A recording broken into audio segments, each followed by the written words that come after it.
Hey guys, my name is Professor Arjun Sondhi, and today we'll talk about what is economics and what does it mean to say that we live in a simple economy. You'll see through examples, whether you like it or not, you're very much an integral part of an economy. Even right now, you listening and me teaching is what is economics. So what does it mean to have a simple economy? A simple economy is where consumers, both you and I, want to buy goods and services. So we buy food, we buy homes, we buy clothes. There are lots of things we buy, and then we also contribute towards producing them. One day when you'll get a job, you will work towards producing these goods. The interaction of these resources is what a simple economy is. So we use resources.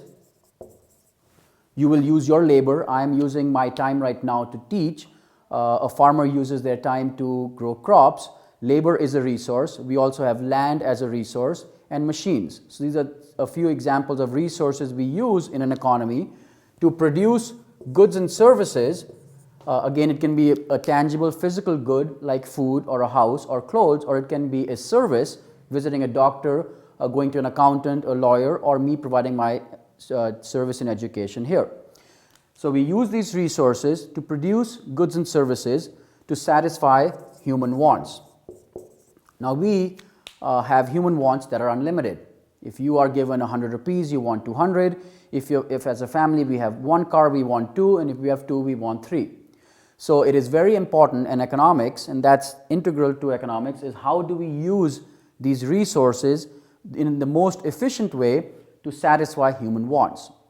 So that in a nutshell is what is economics.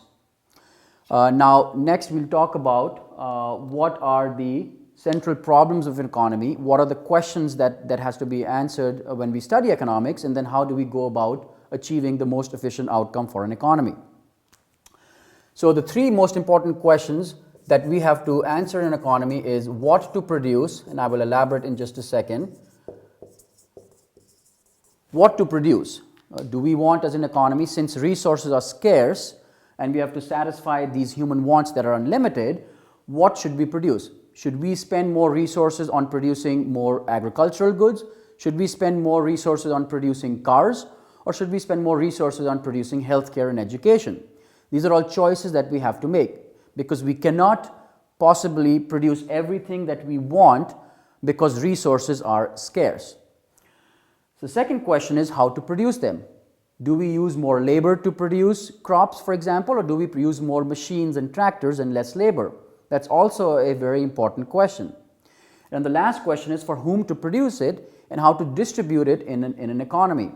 Whether we want to produce it for a certain group of people in Punjab, or whether we want to produce cars in Hyderabad, and then we have to distribute them all across the country. So what is the most efficient way to do that is also an economics question. So in summary, what we've done so far is what is meant by an economy.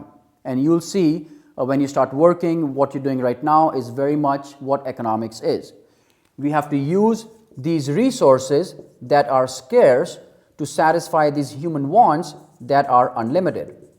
So that therein lies the most important question in economics, is we have to use these resources very efficiently to satisfy these human wants. And in doing so, we have to answer three questions. What is it first that we want to produce? How do we want to get about producing it? And how do we distribute it amongst the country? So the next topic, which we will get into next time, is called the production possibility frontier. This is a very simple economic model which helps summarize the concepts you have learned today. Is how do we go about producing it? What is an efficient combination of inputs to get to a certain output that we want to get at? All right, so hopefully you understood what we did today. Thank you.